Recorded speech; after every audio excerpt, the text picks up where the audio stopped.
Fitzgerald will step us back in time to spring 1774, the beginning of a mostly unknown social, political, and bloodless revolution, a year of rebellion that helped eventually lead to the battles of Lexington and Concord.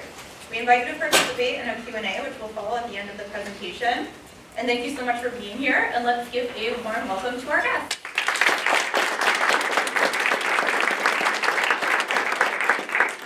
All right, good evening, everybody. Thank you so much for coming out this evening to join us on a journey back to the long year of revolution, as Mary Beth Norton called it, 1774. We are going to be taking a journey that stretches from the vestiges of the Boston Tea Party through until the middle of one certain month, April of 1775. Tonight, my job is to bring you back into 10th grade history class. I will try not to sound like, for those of you who know this cultural reference, the teacher from Ferris Bueller's Day Off. Those of you who don't know that one, we can always go with Charlie Brown's teacher. So that's going to be my job. All of the fun, color, and interesting elements of things are going to come with Dr. Fitzgerald here, my partner in crime. And with that, I'm going to put it over to him to get us started tonight. Okay. We are going to use the flashback technique to begin with. So we are going to start, and it's going to be April 16th, 1775. This gentleman is General Thomas Gage. He has been in Boston for just a little bit under a year. He has been assigned there by King George III to try and get this unruly province under control. And on April 16th, he has just received a letter from Lord Dartmouth, the Secretary of State for North America in the British Empire, that has taken an unconscionable 3 months to get to him, in which it tells him that the time for fooling around is over. It is time to move. We'll send you a few more troops, but you've got enough guys to do the job. Clean it up. Stop. We have reached this conclusion that this is a province in a state of rebellion, and it has to stop. Arrest the leaders, disperse the arms, and get it moving.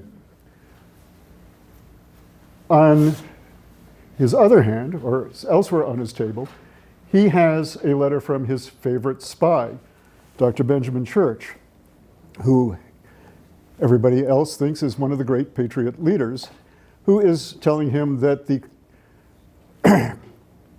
Provincial Congress, which is meeting in Concord, is about to disperse, and all the members are about to go home for consultations, just like our congressmen and congresswomen go home for consultations nowadays.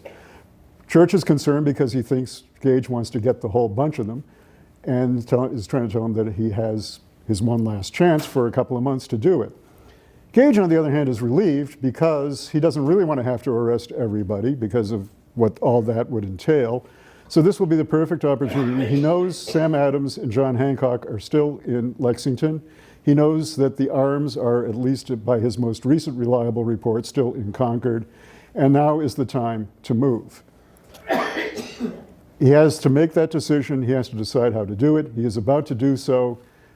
How did he get himself into this situation? We'll now go back and take a look and get you all the way back to roughly December or early January of 1774.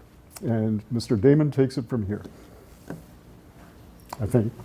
Well, we have reason to be alarmed when all that is dear to us is at stake, and there can be nothing more influencing than the danger of losing our civil and religious privileges. Benefits in themselves truly valuable and attained at such expense of treasure and toil, attended to such hazards and hardships as not paralleled in history. The recovery of such are abridged in preserving that those that remain will undoubtedly be judged objects worthy of the highest attention. We are jumping back, and we will continue to return to the records of this town. Braintree. As we go on our journey tonight, our mission is to recount and to think about and explore how it is that by April 16th, that sort of organic thing that we all were taught as kids happened, right? There were people who were practicing with guns because there were British soldiers all over the place, and all of a sudden Gage goes out and Paul Revere's riding, and then all of a sudden, boom, we have a revolution. Nope, didn't happen that way at all. It happened not as something that was inevitable, nor as something that was accidental. And it happened with careful planning and with decision making and with a great deal of uncertainty. And the most powerful of that decision making wasn't with all of those founding father types that we hear about all the time. It was with the people who were in local town meetings taking resolutions and votes to take action and to elect and select representatives to carry out that action in places like Concord and Cambridge and Philadelphia. And we're going to go on that journey as we do our little trip tonight. I'm going to be showing you a lot of these. And our first recounting of the history lesson. After the little episode known as the Tea Party, the British Crown decided it was time maybe to put some minders in place and to put some guardrails on these unruly Massachusetts colonials. 3 acts specifically set up, and actually 5 of them, excuse me, just 3 we're going to be talking about tonight, were set up to coerce behavior and appropriate respect for the crown.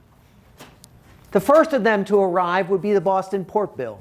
It became law in March of 1774, and it was to take effect in June 1st. People in Boston would hear about it around May. The Port of Boston was to be closed to commerce except for essential fuel and food until tea was paid to whom? I gave you the initials up there. EIC. The East India Company, indeed. Now, because these are coercive acts, this is about a slap on the wrist. The people of Boston were to lose revenues and access to trade as punishment and as a deterrent for not doing it again. The colony's capital and customs house were to be moved to the North Shore. And General Gage was appointed as the new royal governor of Massachusetts with permission to use troops if he finds there to be any more of this silly resistance. Warships patrolled the harbor, and it was intended to show what happens when you mess around with the biggest and baddest army on earth. Well, what do the people of Boston do about this? Not surprisingly, they wrote a letter and they told everybody, not only in Massachusetts, but in every single colony, that they needed to join the Boston Tea Party train. And they called for a collective boycott on all British goods. Not just in Massachusetts, not just on the North Shore, not just on the South Shore, but in South Carolina. Other colonies were really sympathetic. Ooh, that does not sound good. Occupying the port, ooh, that's bad. But I'm not sure we're really in for this non-importation thing. Maybe we should have a Congress to talk about it. A certain guy who grew up around here had some things to say about this. Because this created quite a stir.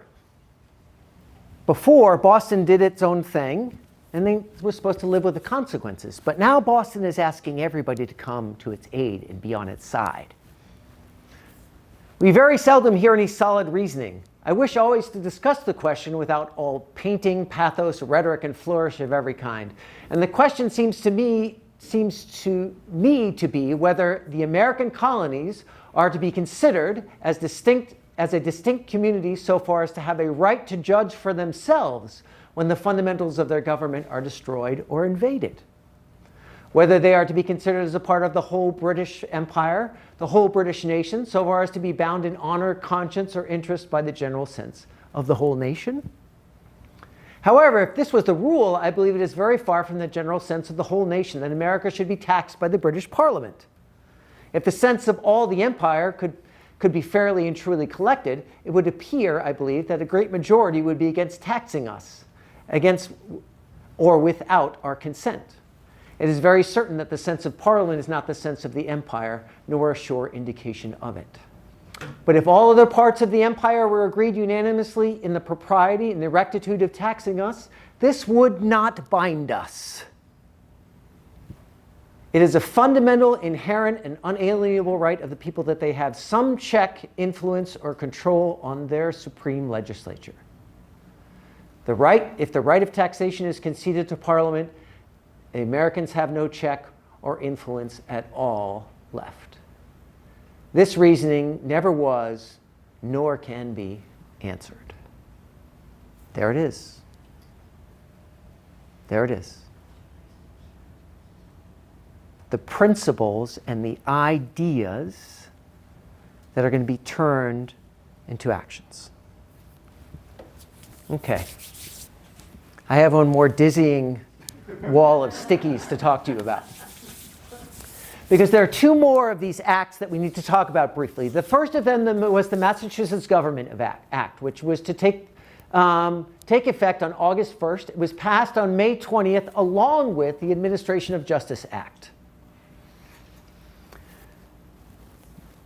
The Government Act changed the Charter of 1691, effectively nullifying it. There was to be only one town meeting a year without permission from a royal governor. The governor was given the power to name and dismiss judges and other officials and so therefore, no more paying judges, no more paying other officials by local towns or local communities. The upper house was to be chosen by the king and no longer elected by the lower house, effectively making the administration of the government something appointed by the crown. The upper house is to serve as an advisor to the governor and the administrative body for the colony. And interestingly, Massachusetts, Rhode Island, and Connecticut were the only colonies that had this kind of structure in their governments. The Administration of Justice Act, well, it did something very simple. It said that if you were a crown official carrying out your duties, and, well, so just accidentally a colonist happened to die, your trial get to happen back home in England. What have these two acts just done? Sorry, I'm a recovering high school teacher. Right? It happens. I just ask. What have they done? It took control away from the colonies. That's correct. All of the basic elements of how government is working and people are used to here in the colony of Massachusetts has just been wiped off the table. So, how does Boston respond? Oh, shoot. No. The Committee of Correspondence turns around and develops a solemn league and covenant. It takes its ask and turns it into a club. Join us in this fight. It asked individuals to sign, specifically to sign non-importation and consumption agreements and exports, to Great Britain. It sent these out to communities all across Massachusetts. It sent them out to all kinds of places around the colonial hemisphere. As part of their response, when the General Court would meet for the first time in Salem on June 7th and 8th, they appointed a special 9-man committee to discuss issues at hand. One of those gentlemen, Ed, do you remember his name? The one man who they locked out, was it Oh, Daniel Leonard. Daniel Leonard? Daniel Leonard from Taunton, who happened to be a good king's man, was the 9th man in this committee.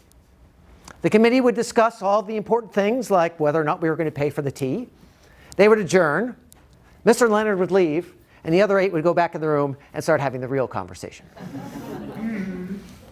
And this group of members was talking about the specific element of the subject of grievances. On June 17th, the House went into a closed-door session. Something we weren't supposed to do. They locked the doors. No one could get in. Someone tells General Gage down the street that the General Court has just locked itself in session, something that's illegal. General Gage immediately writes up an order and says that the whole meeting is now canceled. His representative is stuck standing at the door, yelling through the locked doors, announcing General Gage's proclamation. Meanwhile, the legislature approves a 5-man committee to attend a provincial congress in Philadelphia. We know of that as the Continental Congress 1. Meanwhile, General Gage has just dissolved the legislature from outside the building. Many towns, Braintree being one of them, get around this one town meeting a year rule by simply adjourning a current meeting to be resumed at an identified date later. We're not really finished, but it's kind of late. Everybody's tired, so we'll pick it up in 2 weeks. And they did that for 9 months. Only 24 of the 36 official counselors joined General Gage's mandamus council. That is the council in which he is appointed. Those that do are so harassed at home when they go back home that a good portion of them don't ever come back. General Gage and his upper house don't even have a quorum for a meeting.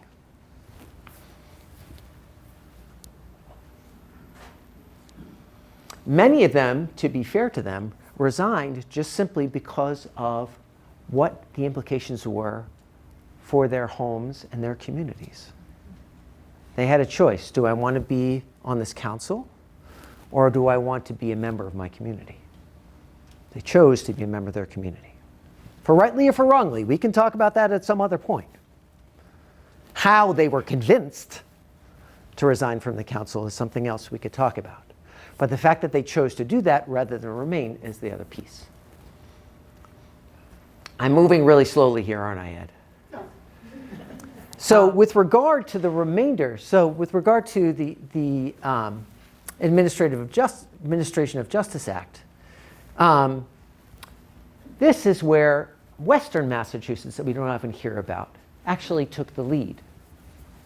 The courts in Massachusetts kind of opened west to east. And the earliest one to open was going to be out in Berkshire County in July. Well, Berkshire decided that it wasn't going to just simply harass, it was going to quite literally prevent the courts from opening. How are they going to do that? Well, you have 3,000 or 4,000 guys show up at the county courthouse and surround the whole thing. It's a little hard to get in. And that's exactly what they did. And from west to east, Berkshire County, Hampshire County, and Worcester County would show others how to make sure that county courts weren't ever going to operate. All you had to do, with varying degrees of, shall we say, encouragement, was to prevent the sitting justices and other members of the court from getting inside. Now, there are varying degrees of that. As I mentioned, in Great Barrington, for example, they didn't just prevent the judges from going inside. They actually created an entire walkway, armed men on either side, and they made the judges walk the entire length of thousands of people, repeating over and over again an oath that they were never going to serve in the current justice system as it stood until they got to the end of the line. So again, we can talk about the means, but the Americans' response, the Massachusetts folks' response to these two coercive, intolerable acts was not passive. It was active, and it was strategic, and generally, it was carried out by and through communities themselves. Okay. What that means is by the end of August of 1774, Massachusetts has two areas. One, controlled by the Crown, Boston. One, controlled by the people of Massachusetts, everything else. All right, with that, I'm going to hand it off to you, Ed. Oh, okay. Enough of my history lesson for the moment. Okay, so I'm going to go back a little bit from where Bob has gotten us to. This is going to it's going to be sort of like an art film. We're going to keep moving around in time here. One of the things we want to do is try and place Braintree in this larger process that Bob is outlining. I think everybody knows, but just to go over the basics again, at the time we're talking about, this town is Braintree. Quincy is the north, present-day Quincy is the north precinct. Present-day Braintree is the middle precinct, and Randolph and Holbrook are the south precinct. So we're going to be talking about Braintree as a whole, with the real power being concentrated probably politically up here, and with just a little bit of a edge. The population has probably just shifted to the middle precinct from the north precinct just being the center of population. So, as Bob has indicated, not everybody in Massachusetts is 100% on board with this scheme and this endeavor that the Patriots are putting forth. You do have reluctant people, not only necessarily the people who are working for the Crown, like the mandamus councilors, but other people who are, for one reason or another, less than convinced. So in Braintree, we have a particular situation that a couple of other towns have, but is somewhat unusual for Massachusetts in terms of the population. Do we know what it is? I'll try and borrow one of your techniques. Do we know what it is? Does anybody know what it is? So when you say anyone, Yeah, right. I know, exactly. So we're one of the few places, the North Precinct of Braintree is one of the few places that actually has a Church of England congregation in it. It may not be the only source of political conflict within Braintree, but it's certainly one of them. So if we go back all the way to the very beginning, that first screen that Bob put up of the quote from Braintree saying, we find it most distressing, it comes from the earliest piece of response that Braintree makes to the entire crisis. This is even before the Port Act has been passed, before it has arrived here. It is still a response to the Tea Party itself. So we're back again in early January, February, March of 1774. Almost all the towns reacted in one way or another to the Tea Party. It was clearly a major, decisive event. And the gamut of what towns reacted to ran the whole way. You had towns that were incredibly supportive, wanted to do everything, wanted to burn every leaf of tea that was anywhere near there. And you had towns, Marshfield being one example, that thought it was a horrible, terrible, awful thing, that it was just disruptive, defiance of authority and everything else. We think, of course, of Braintree, we think of John Adams and we think it's all going to be going that way. The indications are that maybe it wasn't. The first 6 months or so of 1774, Braintree seems to be moving a little bit slowly compared to other towns. Right in January, they have the town meeting, and they establish a committee of 15 people, 5 from each of the 3 precincts, which seems to be kind of their standard thing. They're going to use this several times over the next kind of years when they have a major decision to talk about or to make a decision about, to come up with a consideration of what they call our public affairs and to report. All of which, of course, means how do we react to the Tea Party, how do we react to the continuation of tea and the English India Company tea in the colony. Josiah Quincy Sr. is the chairman of the committee. They, within a couple of weeks, do several drafts, all of which wind up being amended. By January 24th, Josiah actually asks that the early versions of the report be withdrawn. We have one of the postponements of adjournments to a later date. A new draft is submitted at a March 7th town meeting. Finally, a draft is accepted and submitted and becomes the text for the town. And that is the text that Bob had up. We have reason to be alarmed when all that is dear to us is at stake. And for most of it, it seems like, you know, very standard kind of what we'd expect the rhetoric from a patriotic community to be saying. Not only the reason to be alarmed, there's a statement about the nature of government, the great end and design for which men are first formed themselves into governmental society and submitted to government was the greater good of the whole, not to enrich or to aggrandize the few. No British law can justly be binding on us who neither have or possibly can have, personally or by representative, an equal share in enacting them. The declarative right of the British Parliament that they have a right to make laws binding on the colonies in all cases whatsoever is very alarming. And then when they actually decide what they're going to do, they pull the punch a little bit.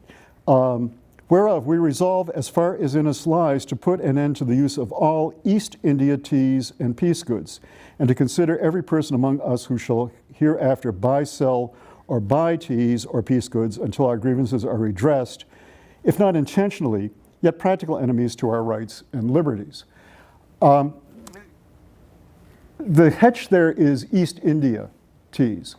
The radical position is all tea. You're going to really draw the line. This is right down to the basics. And the more radical towns are saying we're just getting no tea at all. Lexington takes all their tea and puts it out on the Lexington Green and sets fire to it. So they're being a bit careful. As the port bill that Bob was talking about comes in, a similar process takes place. All the way from May to June, they are working on a covenant to respond to the port bill. And again, the language is very much the same. To consider and determine what measures are proper to be taken upon the present exigency of our public affairs. Committee to draft the covenant. Covenant is presented. It's accepted. Then at the June meeting, well, maybe it wasn't accepted. Maybe we want to change it. Then we've revised it and we've put it in again. Okay, it's good. Everybody sign it. Why don't we send it around to the town and the different parts of the town, and then everybody else can sign it. So it takes them about 2 or 3 months to get an acceptable version of what's being said. And then they seem to want to draw it out. They want to get a lot of signatures, but they also want to sort of draw it out.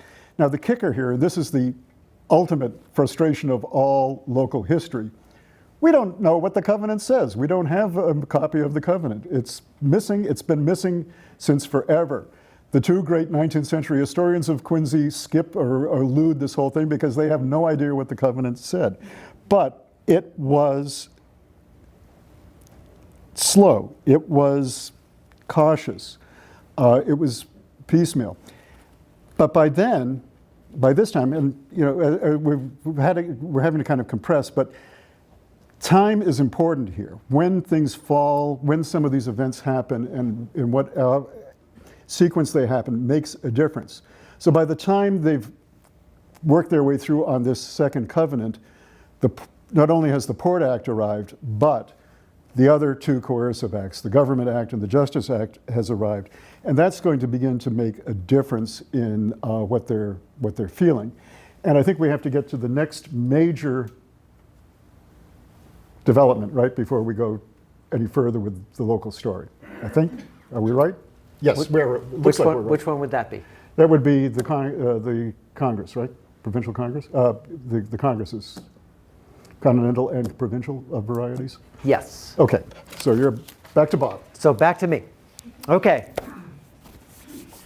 So we are playing, and hopefully you follow us, we are playing a game that moves back and forth in time and moves back and forth in terms of the breadth of the history that we're talking about. From very local pieces, as Ed was just talking to you about. Right? So the difference in what I presented to you in terms of what is happening officially, Massachusetts is in rebellion and things are happening. And in Quincy, they're saying, well, you know, we kind of need to talk about that. We kind of need to sort this out. We can't really just, you know, let's not be so hasty. Somebody, however, is really excited to go on a trip to Philadelphia. And he would be off on his way. And in his diary here, he's making his to-do list. He's planning out things. He is worried about whether or not it's something that he's up to. Is he smart enough? Does he know enough? Has he been enough places? But also, I'm going to keep a diary and I'm going to write down every single thing that happens. And it's true, he's one of the two who would actually keep a day-by-day diary of the conversations and the records that are happening in the Continental Congress. We'll jump back to that. So, this Congress. So, one of the things that comes as the Congress comes together, one of the big concerns, particularly amongst more moderate folks who are coming to it, was that nobody should be ahead of anyone else. We can't have Massachusetts be way out ahead of everybody else if there's a problem. We kind of need to be in alignment. Because if one of us is ahead of the other, it's just not going to work. We're not going to be able to work and coordinate with one another. And the Congress itself, as I've already mentioned, was seen as a way to bring people with disparate views about the tea incident together to talk it out. In South Carolina, the Customs House took in the tea and put a lock on the door and left it there. In New York and in Philadelphia, they were like, oh, no, we're good. You can turn around and go now, please. Thank you. Take the tea away from here. We do not want that problem. It was only in Massachusetts where they let the tea get there, and then when everybody let the tea get there, they got so mad, they're like, what? Get that out of here, we're chucking it in the ocean. So the approach is very different, temperamentally and in other ways. And the Congress is meant to bring people together to have a discussion. We can't just go off and start talking about non-importation agreements before we are really clear on what we all believe together. And this is a very, very important part of the process. Initially, it's a reaction to Boston, you are going way too fast. You got to slow down. But the indirect product of it is the colonies beginning to have conversations and system for communicating with one another together and in coordination. So, in this particular system, the congressional rules are decided by consensus after open debate. So, what's the very first thing we see here? We see here the process of town meeting happening in a Congress. Discussion, open debate. You can't talk about something more than once without permission. And all the debates were to be kept confidential. Nothing to be released so that people could be frank, be honest, disagree, agree, and a final report would be released. So the opportunity to have an in-depth, fair, and warm, sometimes, discussion without worrying about whether or not folks from the populace or from outside were going to come in and interrupt it. Without that level of having to speak to the crowd. The Congress itself established 2 committees with members from each province and colony. The first one to deal with the states of the rights of the colony, of the colonies. The second to deal with that ever most important thing that goes along with rights, Personal property is very often how it is talked about. So there's something really, really important that happens in Boston right around the same time that this gathering down in Philadelphia is happening. So in August, late August, the selectmen of Medford decide they're going to remove all of their town's powder from a storage facility that is in Cambridge, technically today now Somerville. So the Quarry Hill powder used to be a windmill. It's now a really great facility for storing stuff that you got to be really afraid might blow up. They take it out of there, and when they do so, the military commander, a guy named Brattle, writes to Gage and he says, you know, I'm not really feeling too good about this. Towns are starting to come and take their powder. The king's powder's sitting in there. Feels a little vulnerable to me. I would suggest that you come and get it out of there. Gage says, sounds like a good idea to me. So very early in the morning in September, soldiers go, remove all the powder. It's over 100 kegs. And they remove 2 cannons just to be safe. Take it, everything, and ship it off to Castle William.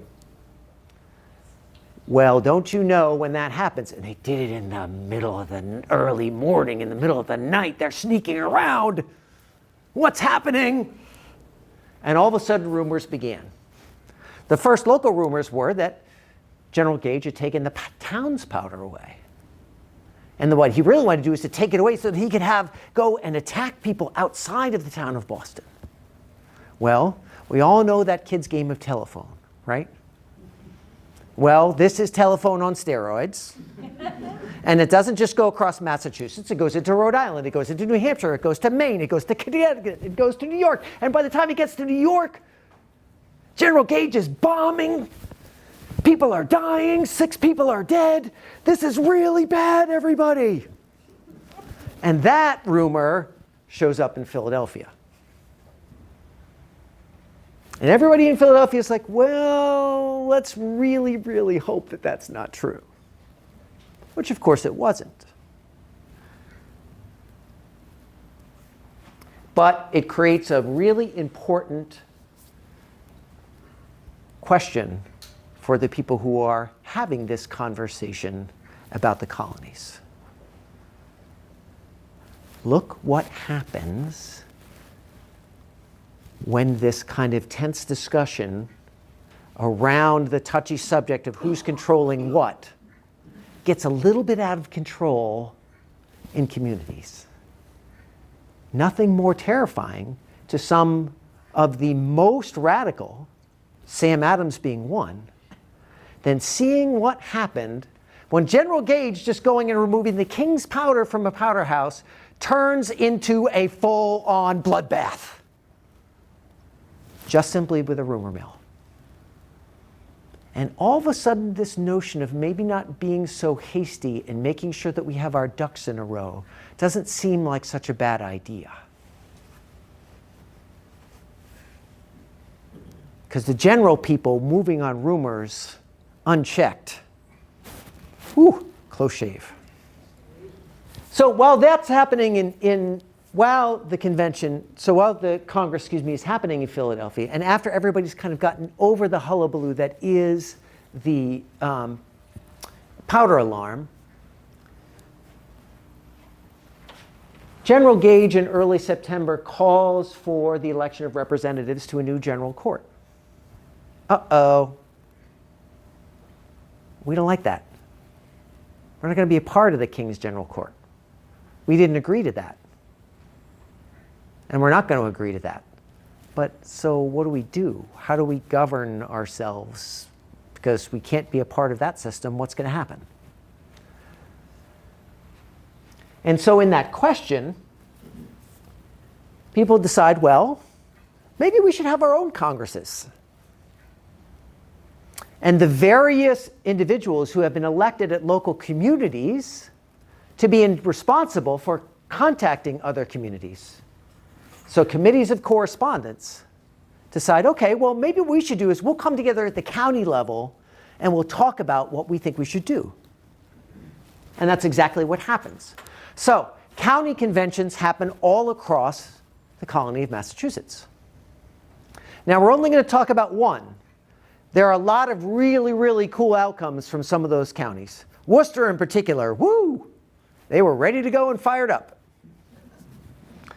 But we have one to talk about, and that's the one that came from Suffolk County and the Suffolk Resolves. And they are very, very important. And they're very, very important because a certain guy who's famous for riding horses around Massachusetts comes into the story. So in Suffolk County, the resolves were drafted by a certain doctor by the name of Joseph Warren. And these particular resolves, of which there are, remembering 19? Something like that. 19. They produced 19 of these resolves. And like all others, the very first thing that they did was pledge loyalty to the king. It's the first thing that they did. We're not interested in being somebody else's subjects. We want to be the king's subjects. And all we're asking for is the rights and liberties guaranteed under the English system of law. And the resolves made specific recommendations about replacement institutions. Hear that? Not, take this all away, but I guess that's what you have, so we'll just make something else over here. Where the suggestions, right? These are resolves, these are suggestions. If judges are going to be appointed under the Massachusetts Government Act, well then maybe we should just go to mediation and arbitration instead. We just won't use courts. We'll arbitrate disputes. All the mandamus counselors needed to resign because they weren't selected by the people's representatives. That's just a given. Militia officers who are not friends of the people, so local militia officers who are not friends of the people, out you go. And local militias should muster at least once a week for defensive purposes only. If resistance leaders to all of these various intolerable acts were arrested, well, then government officials should be held until they're released.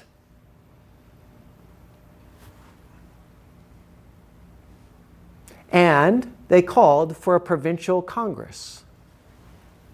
They proposed a publicly funded system by which communities could respond to their concerns. All of this is going to get on a horse with a certain Paul Revere and ride to Philadelphia. The resolves recommended these replacement solutions, and they recommended that people not get, for lack of a better word, uppity. Right? No riots, routs, all kinds of licentious attacks. Instead, the people should present a steady, manly, and uniform-preserving opposition. In very much a state of a reflection of the times, despite the brilliance of many of the ladies' observations about the mess going on, it would certainly have to be a manly opposition.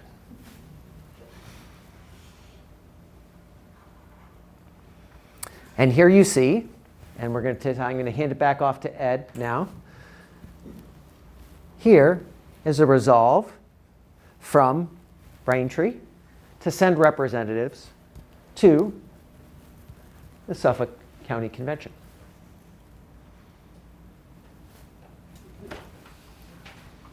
So keep in mind all of this. This is like a cake. All of these things are happening simultaneously with one another and overlapping with one another. So it's like a multi-layered confection that you've got going here, and we're going to see how that kind of plays out. Because suddenly, well, not suddenly, but certainly over the course of the summer and into the fall, Braintree becomes much more active, becomes much more involved. And it involves the county convention, it involves the provincial congress, it involves the powder alarm, and ultimately it involves the inherent tension that's inside the North Precinct of Braintree itself. So on August 22nd, the Braintree Town Meeting meets again, as Bob has indicated, by endlessly adjourning and then reconvening and then adjourning again, which was the common practice throughout the colony. Once more, to consider and determine relative to the present exigency of our public affairs, and also to act on anything relative to thereto as the town shall think proper. So they agree that they should go, they're going to send delegates to the Suffolk County Convention, the convention that will create the Suffolk Resolves. They pick several of their leading and sort of most reliable and almost inevitable candidates. Joseph Palmer from Germantown, who of course goes on to be a Revolutionary War hero. Ebenezer Thayer, who was their endless delegate and representative all the time to everything. And Thomas Penniman, who was also a leading person in town. So all of that is kind of standard. But they're also expanding. They're now opening up and they're expanding their committees of correspondence. Now, the committees of correspondence have existed since 1772, I think, and all around. But they want to sort of expand it out so that it kind of is watching a bit more carefully, with a bit more vigilance. It'll also be a committee of correspondence to correspond with the other towns and districts in the province in order to obtain and communicate such intelligence as may in any way affect the public. And then a whole bunch of other people, Norton Quincy, Abigail's uncle, James Clark, Penniman again, Samuel Niles, Jonathan Bass, Joshua Hayward, appointed a committee to convene from time to time as they may judge necessary or expedient to deliberate and determine on any new occurrence relative to our public affairs and communicate their proceedings to the committee appointed by the county convention. So the networks are beginning to spread out. The interconnection of all of these committees and meetings and are beginning to form.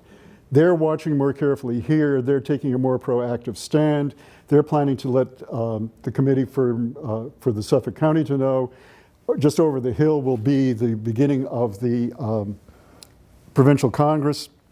And you see a much more active and engaged town moving forward at this point. And to Bob's point about when Gage makes the call to summon a general court back into session on September 12th, the endlessly adjourned and re-adjourned town meeting, they assemble from the adjournment of August 22nd for the purpose of selecting a representative to the general court. They adjourn without naming a representative. So, an example of what Bob's talking about.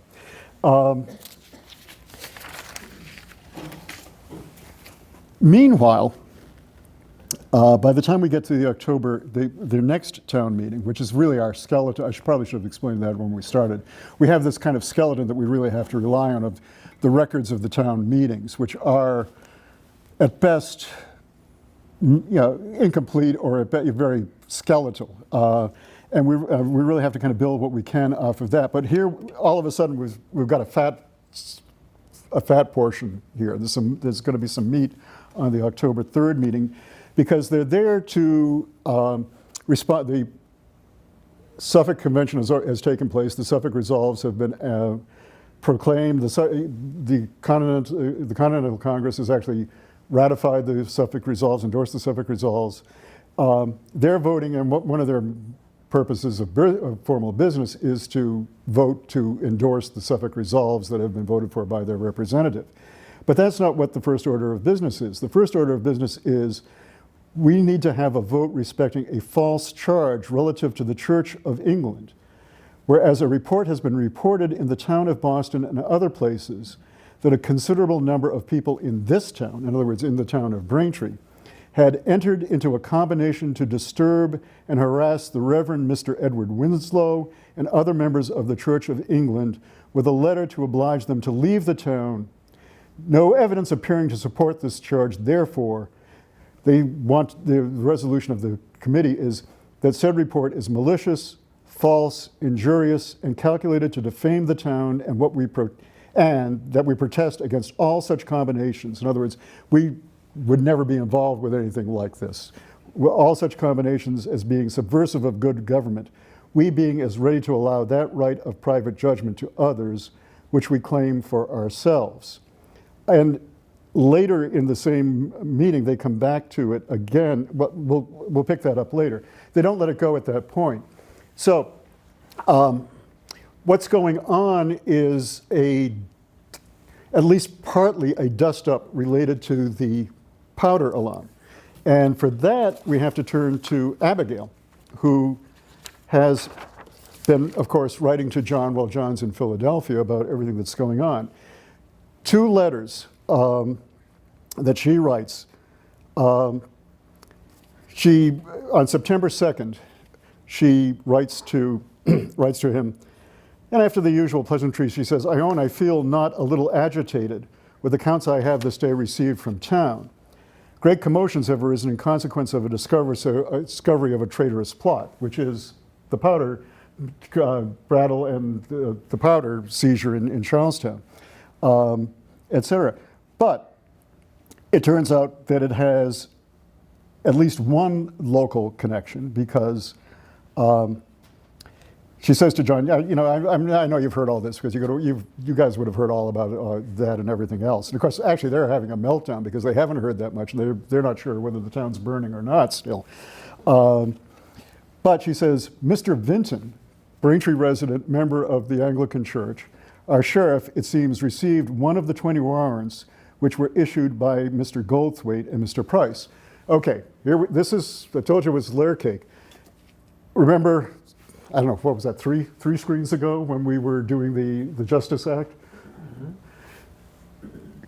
Jurors no longer selected by the people, jurors selected by the sheriffs who were appointed by the governor. Vinton is the province's royal sheriff for Braintree. So he's gotten himself into trouble because the warrants, which are warrants for either selection of jury or for an enactment of a legal proceeding, just like the tea, they just want to not even have them around because they're trying to keep everything shut down. So he's been waylaid on the road and kind of roughed up a little bit, and the warrants taken away from him. And kind of like Bob was describing with the judges or with the counselors, they said, yeah, we'll let you go if you say you won't ever do it again. So he kind of says, okay, yeah, I won't ever do it again. And Abigail says, nobody really believed him, but it was okay. But she's concerned about the turn of things, and she said, people are scared. People are scared because they don't know what's going to happen, and they're scared because they don't know, there are forces here that are trying to enforce things, and they're trying to push back, and they're scared about what's going to happen. But she is proud because she goes back to that August 22nd meeting, and she says, we have had our town meeting here, which was full as usual. We chose our committee for the county meeting and did business without once regarding or fearing for the consequences. So she's got her fire up here.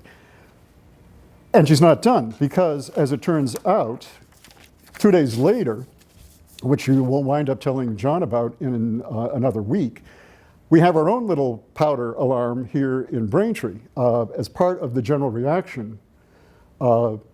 This happens we did this, right? Yeah, all across the province.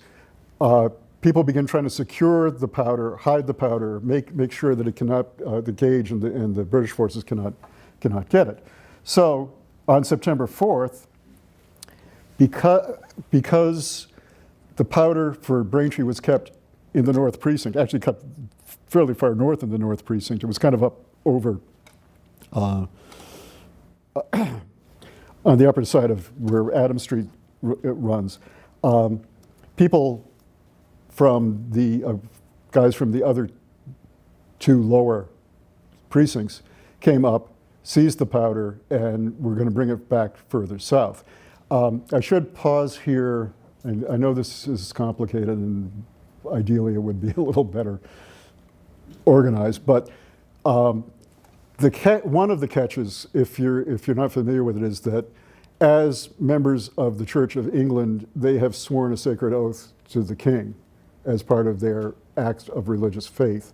So in some cases, it's a question of people not wanting to break an oath that they regard as sacred and above politics. And in some cases, which I think is what Abigail thinks of Mr. Vinton and a couple of the other guys, it's also just, they like being on the, they're putting their bets on which side is going to win, and it's going to be the royal side. Not to mention a good paycheck. Not to mention a good paycheck. Not to mention a good paycheck, indeed. In any event, because the road to get the powder past down to those southern precincts to bring middle precinct or south precinct, you have the road is the road that goes right past the birthplaces. That's the original road, right? So Abigail knows it's going on, and there they come. They're walking by, and she says. The way she describes it is they'd seen a soldier lurking on the common a day or 2 before, so they got really nervous. On Sunday, they went up, and at about 8 o'clock at night, they grabbed the powder. They're coming down.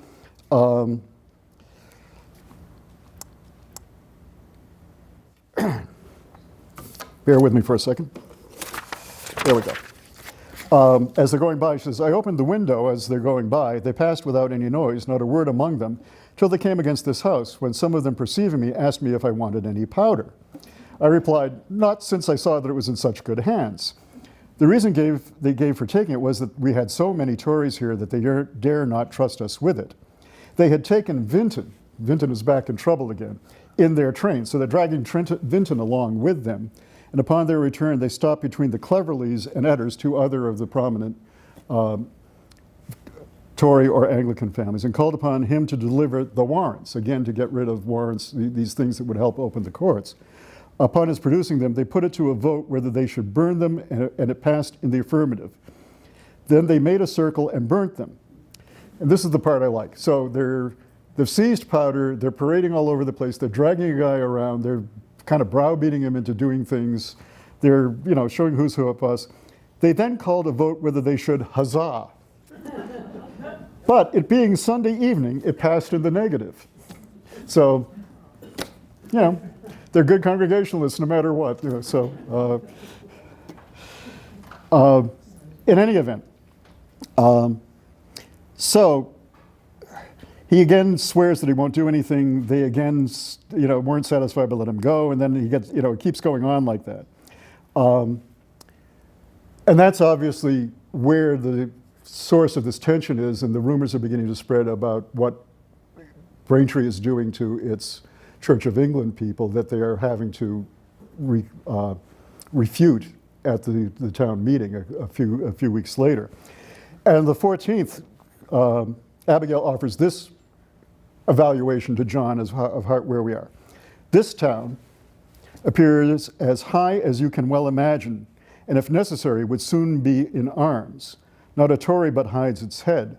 And then she does a couple of cheap jokes. The church parson thought they were coming after him, and he ran up the garret, they say, and another said he jumped out of his window and hid among the corn, whilst a third crept under his board and told his beads. Anyway, so there's been a certain amount of, she's having some fun. The meeting goes on to endorse the Suffolk Resolves. It also then elects the representatives to the Provincial Congress, which is no surprise. It's Joseph Palmer and Ebenezer Thayer, because it's always Joseph Palmer and Ebenezer Thayer. But then at the tail end, they go back and they talk about the Committee of Correspondence, and they're going to create a special subcommittee beyond the Committee of Correspondence. And that is to kind of watch, and part of that is to watch enforcement. Are you not you're not brewing any tea, are you? But they also say, because people lose their heads in dangerous times, we have to be careful. And if anybody gets any hint that anybody's essentially molesting the Church of England people, let us know and we will try and put a stop to it. So interesting, an interesting situation. Quincy's, our Braintree has gone from kind of laid back to pretty fully engaged by this point. Back to you. And we jump back now to Carpenter's Hall in Philadelphia. As Ed said, we're sort of in this layer cake, and we're going down into the layer cake again, and looking at what the Congress actually does. So there was consensus about the fact that Parliament, in creating these intolerable acts, had overreached. But they weren't really sure how to deal with that. And John Jay, from New York, who's one of the more prominent sparring members of the Congress, he outlines what he sees as the three choices that there are before the Congress. We can negotiate. We can do some kind of active resistance, i.e. suspension of commerce, or we can go find guns. It's either going to be negotiation, some form of action or resistance, passive resistance tactic, or it's going to be war. Those are our only three choices.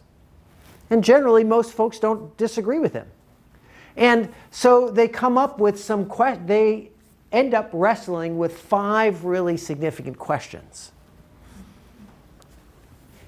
And those questions include things like, what should we advise Massachusetts to do? Should we endorse the Suffolk Resolves? Okay, these don't necessarily happen in order. They actually endorse the Suffolk Resolves and send it back off, and then get down to the business we're talking about right now. Should they recommend each colony set up militia? Should we talk about how to regulate and oversee commerce? Should we pay for the tea? Almost all, if not all, of these answers are right in the middle of the road. I've kind of summarized them rather unglamorously, and unfortunately you can't read them. They are too small. I did my math very poorly here, but I will do my best. So they did endorse the Suffolk Resolves. That was a really, really big deal, because what did they endorse? They endorsed the idea of, if it isn't the right system, if that system is unconstitutional, what do? Build a different one. On top of that, what should they advise Massachusetts to do? Exactly what the people in Braintree were saying. It's easy to lose your head. Relax. Should the state set up militias? Way too provocative. Should we pay for the tea? Nope. We didn't cause that problem, and we're not paying for it either. And so what are we going to do with regard to commerce? Well, I think we could think of some pretty creative things to deal with that issue. So ultimately, the Congress decides to endorse putting economic pressures in the form of non-importation and non-exportation agreements. But this is tricky now, because if we do that, we're talking about people's. So, what comes with that? This was intended to be a systemic and entirely collective resistance. Okay, nonviolent, commercial resistance. Okay, it was meant and intended to discourage dissent through social pressures and economic pressures. But do we touch personal property? Because personal property is a part of that connection to our rights under English law. So Section 11 of the Association for the Continental Congress outlined enforcement by local committees of observation. You just heard Ed tell you about Braintree setting them up. Their job was to look around and see if anybody was violating the non-importation and non-exportation agreements. If they did, they had power to do one thing: put it in the paper. Tattle, tattle. The end result was to elevate a colony-wide effort of resistance, but one that did not advocate for violent resistance.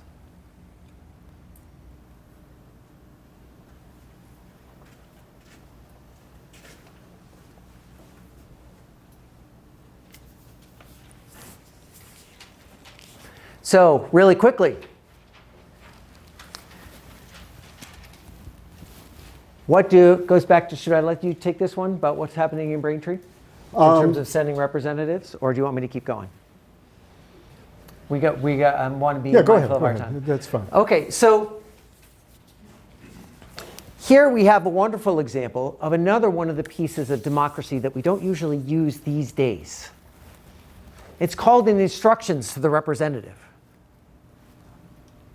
Okay, so we'll take Mr. Thayer because he is just like, I don't know, everybody just couldn't think of anybody else, or Ebenezer was always willing to do it, but Ebenezer Thayer is getting instructions from the people of Braintree.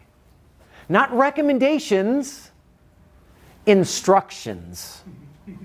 Okay, what he is to do from the people of Braintree.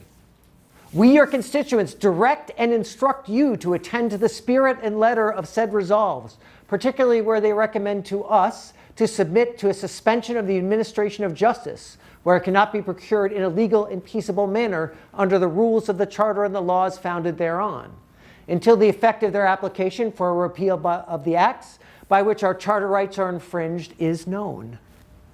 Also, their direction respecting General Gage and His Majesty's troops stationed at Boston, and that we peacefully and firmly persevere in the line in which we were then conducting on the defensive.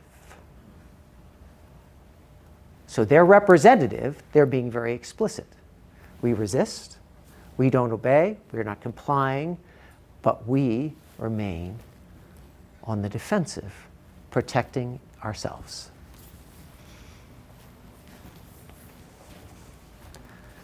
By the way, for those of you who know anything about the Continental Congress, in particular Mr. Dickinson,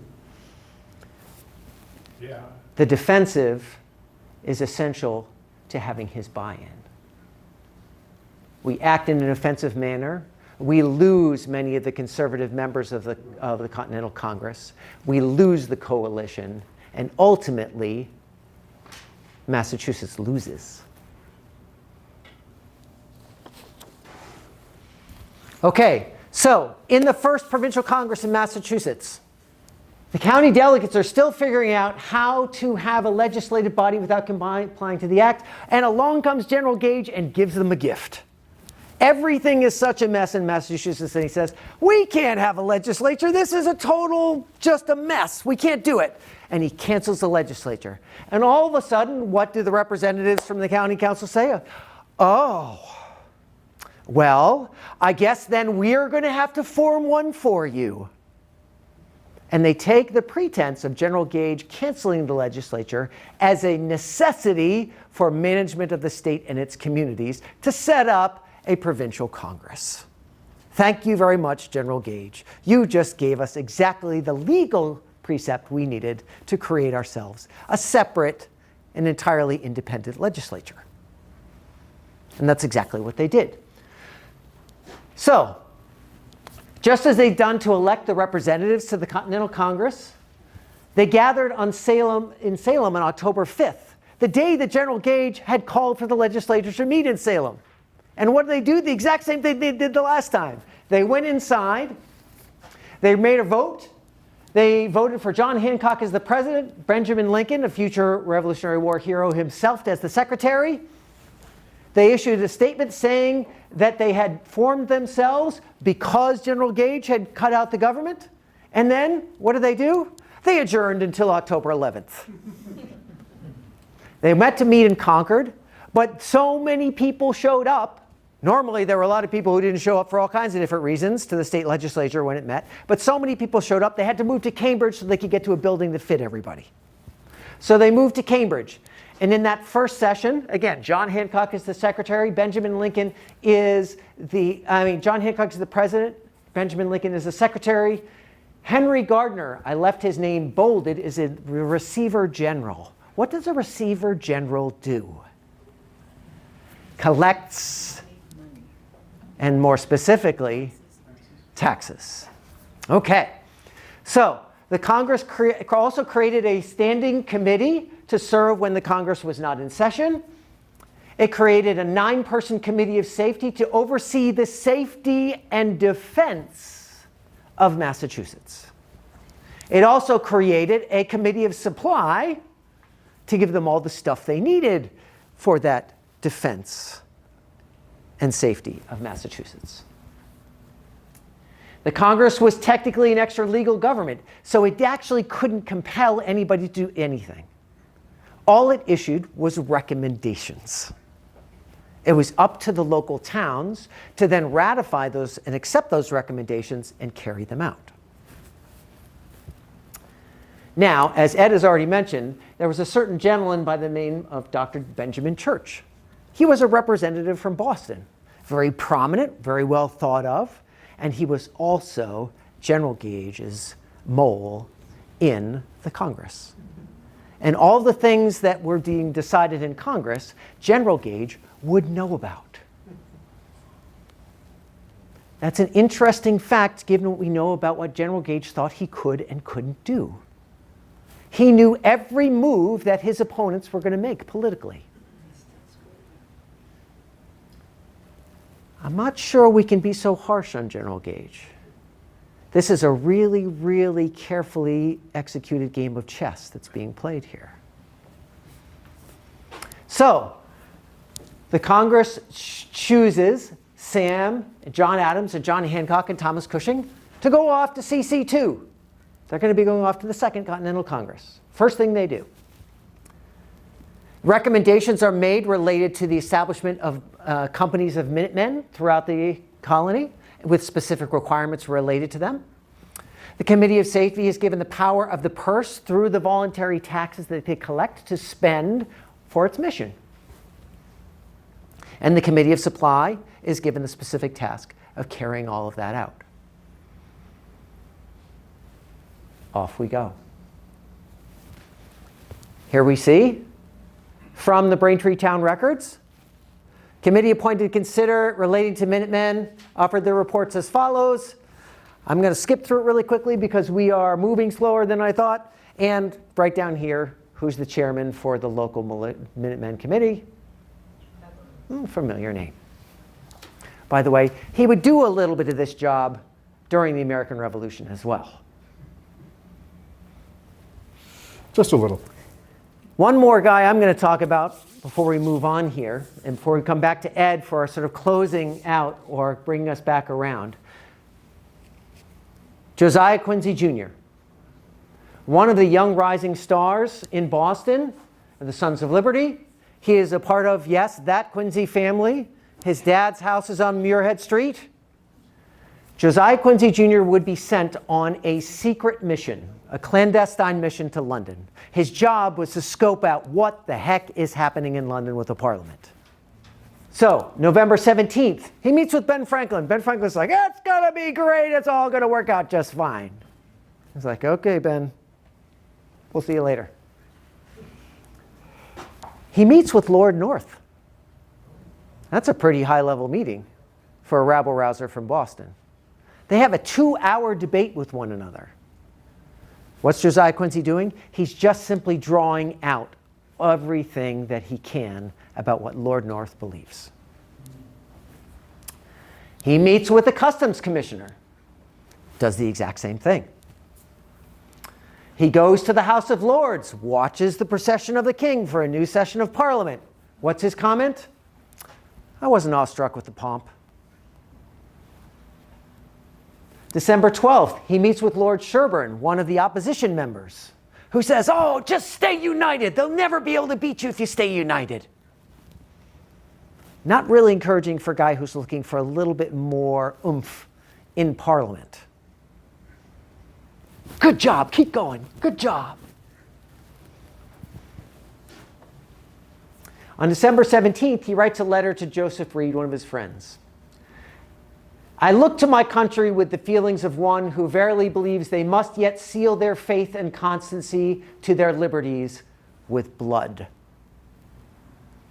This is a distressing witness indeed, but has this ever been the lot of humanity? Hath not blood and treasure ever been the price of civil liberty? This guy had always been a Prussian individual.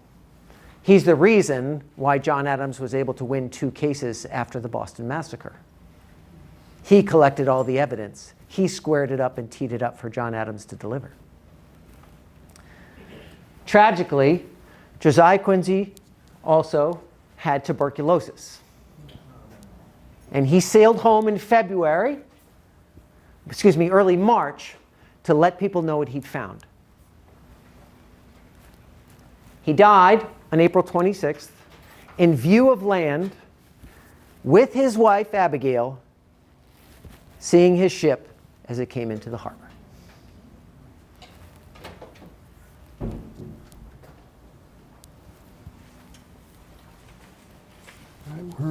Have you got another screen to go, or where are you? I'll put it back over here. We're getting close to the end. I can take mine straight through to the end, and then we can wrap it up. Yep. Okay. So I'll let you add your close. You go.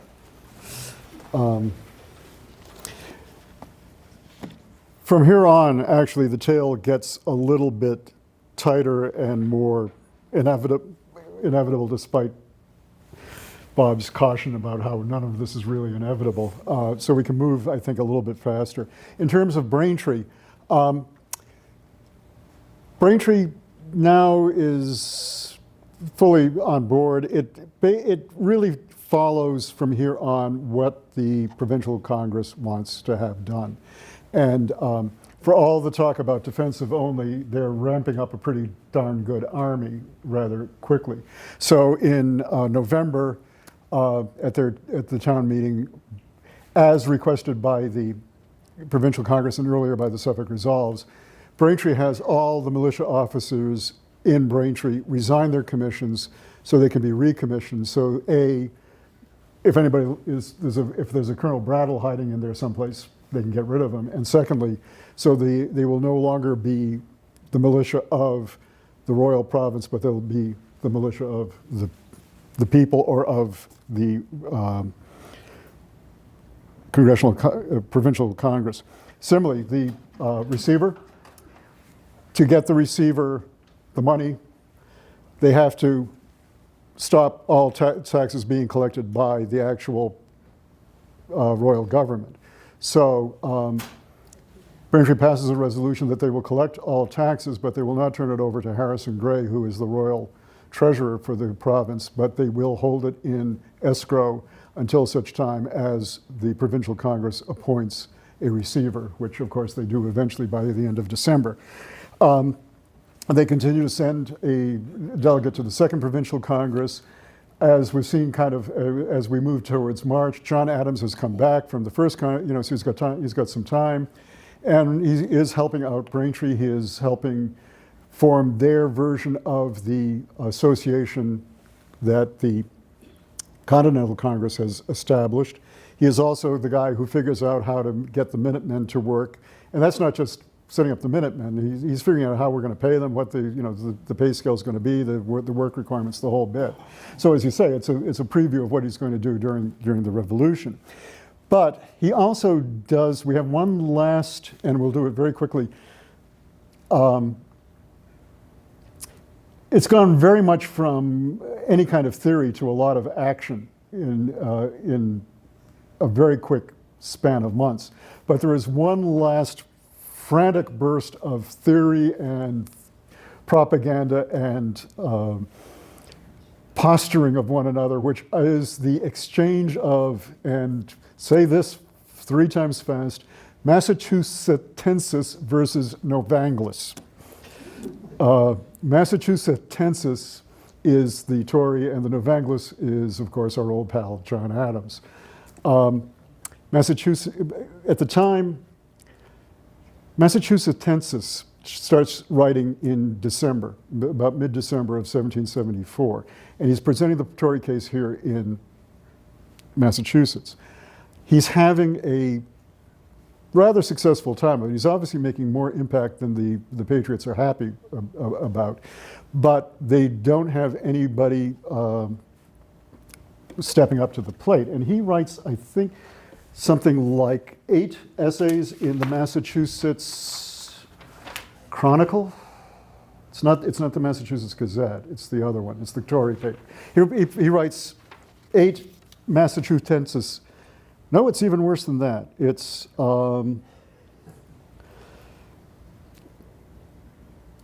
it's 11. No, I'm sorry. It's 8. I was right the first time. Never mind. It doesn't matter. Before finally John says, okay, if nobody else is going to do it, I'll start answering him. So they both start writing. They write, Massachusettensis writes, I think finally 16, and John writes 12 or 13. Both of them probably should have quit at about 4 or 5 because there really isn't much point after the first 4 or 5. John thinks that the guy writing the Massachusetts, whatever it is, essays is his old pal, Jonathan Sewell, who he's had a very heartbreaking discussion with just 5 or 6 back in the previous spring about how they're irrevocably on different sides. It's actually probably Daniel Leonard, who, okay, Daniel Leonard was mentioned about 45 minutes ago, I guess. He's the guy that they locked out of the meeting, the assembly meeting in Salem in order to get the vote for the Continental Congress. He also became a mandamus counselor and wound up, of course, having his house kind of beaten around and winding up having to, hide out in Boston. So he's not in a good mood, basically.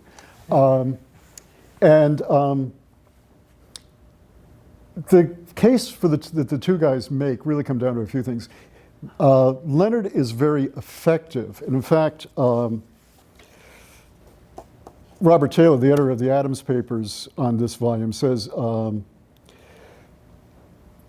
Leonard understood better the art of public persuasion. Adams sought to bowl over his opponents with his learning and his erudition, but he probably left ordinary readers bewildered, exhausted, and finally bored.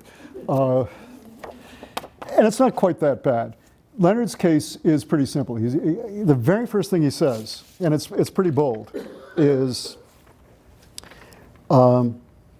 take me only one more second. We're not going to read a lot of this because most of it's very repetitive. Should you, meaning you, the Bostonian or the Massachusetts resident, be told that acts of high treason are flagrant throughout the country, that a great part of the province is in actual rebellion, would you believe it true? And then he says, of course, you don't really think we're not being treasonous. And then he says, but you are. So, I mean, he comes right out of the gun.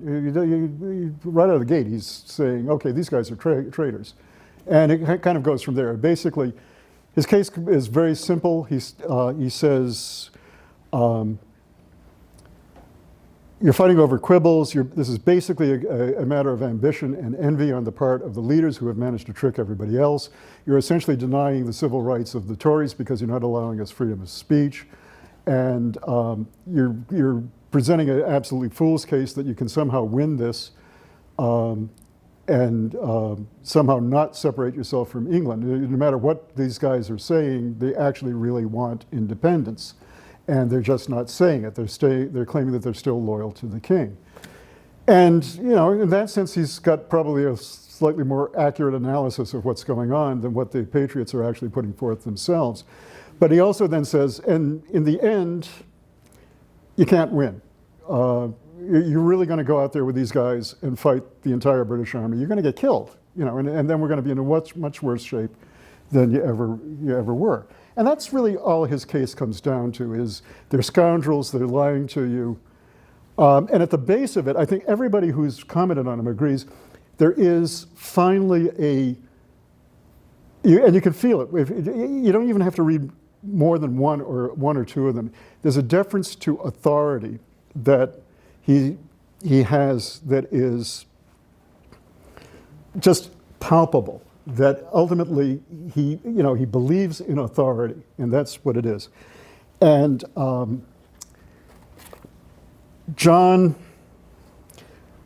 goes on too long, like I am, and then the last 5 or 6 ones that John writes are absolutely unreadable.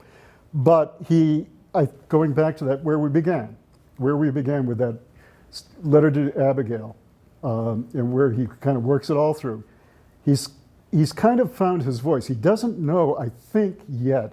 He's been working this whole year at the at the Continental Congress and everything else. He's been on the committees that all have to deal with the theory, and I think he's finally got it. So whatever else is wrong with John's arguments, in the end, in each thing, he chooses to say, no, it's not conspiracy, it's not avarice, it's freedom. That it's freedom. And I'll just leave you with the paraphrase of the one you began with. This is from the second of his Nuvanglis, and this is where I'll leave it. Now let me ask you, if the Parliament of Great Britain had all the natural foundations of authority, wisdom, goodness, justice, power, in as great perfection as they ever existed in any body of men since Adam's fall, and if the English nation was the most virtuous, pure, and free that ever was, would not such an unlimited subjection, okay, wait, let me do that one again, was the most virtuous, pure, and free that ever was, still, would not such an unlimited subjection of 3 millions of people to that parliament at 3,000 miles distance be real slavery? There are but 2 sorts of men in the world, free men and slaves. The very definition of a free man is one who is bound by no law to which he has not consented. And so he's found his voice. Yeah. On to you. And I promise you our last set of sticky notes. So, by October of 1774, King George is starting to get a little bit more active himself. He bans the sale of powder and military equipment to New England. He actually turns a lot more of attention to the Netherlands, where he's learning that the Americans are going to buy powder and all kinds of other things. By November, the King and Lord North are both accepting of the idea. Massachusetts is in open rebellion. By January of 1775, Lord Dartmouth is writing a specific letter, confirming that conclusion and giving very specific instructions to the man here. Meanwhile, in Boston, Gage has asked London for an army of 20,000 soldiers. It's very often been presented that he just didn't know what he was doing. And if he knew what he was doing as a military officer, it would have happened. And that's why they say no. But Gage understands something about this process that Ed was just describing to you, the spirit of the voice that John Adams just found, right? He understands that without overwhelming force, first of all, the acts that he was sent to enforce are unenforceable. They're unenforceable. They are literally unenforceable because they require voluntary participation. And he's not getting any. And for those people who want to participate, there's a lot of other people maybe not being so nice about whether or not they should or shouldn't. And on top of that, he knows that without overwhelming force, military force is useless. Why? It's not going to succeed, and the only thing it's going to do? Make them angrier. Exactly. Make the opposition angrier. But by 75, in February of 75, Gage knows what the Committee of Safety is doing. Thank you, Benjamin Church. He knows that they're hiding supplies in Worcester and Concord and Salem. He has a decision to make. Where am I going to go? Worcester's really far away. Really bad idea. Concord, maybe pretty good. It's about a day's march. But Salem, I've got guys up there. We'll just jump on a boat, go up, grab the cannons that are there, and that'll be at least a nice, easy win for us. Does it happen? Nope. About 3 mistakes.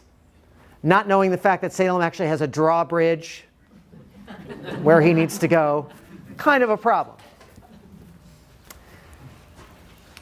So by March, General Gage has determined that Concord is to be his target. Now, for the local folks here, we have to go all the way back to December. Remember this up here. King George has banned sale of powder.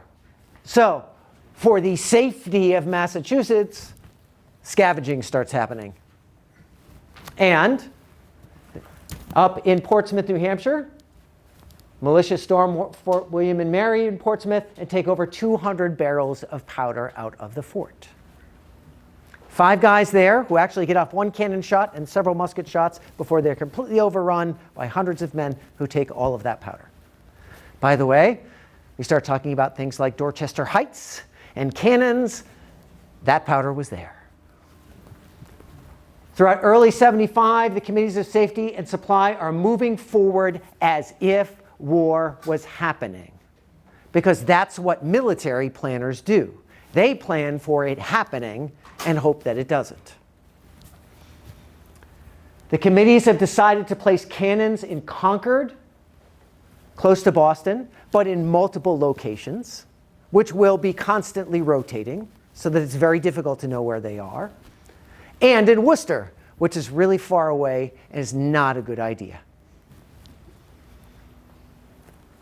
In early April, the Provincial Congress starts to debate something really, really important. Should we actually have a standing army?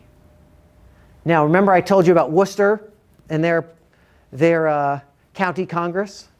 It's the folks from Worcester who are saying, can we make the army now?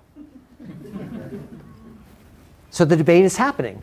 And many of the more conservative folks say, my instructions say that I'm supposed to be active only on the defensive. So if you really want to do that, I'm going to have to go back home and I'm going to have to ask. And that's what happens. The committee decides the Congress decides, we need to adjourn so that everybody can go back home and ask. Benjamin Church says, hey, Gage, do you want me to give that a thumbs up? Because everybody's going to be gone. That'll be a perfect time for you to go out and do your thing. And by interesting coincidence, on April 14th, right around the time that General Gage, coming back full circle, has 2 letters in his hand, one with instructions from Lord Dartmouth about what to do, and then the other a letter telling him that the Provincial Congress is about to be adjourned. He's looking now to the future. And he's looking to Adams and Hancock and Lexington and cannons in Concord. So one last interesting point for you as we end with one of our inspirations, our historical inspirations for this particular journey, from Miss Mary Beth Norton. By April 19, 1775, Americans had not yet formally adopted a Declaration of Independence, but their leaders had, hello Bob in your typing, long since practiced independence in thought and in deed. And that's where we end for tonight. Thank you so much. We ran a little bit longer than we thought, but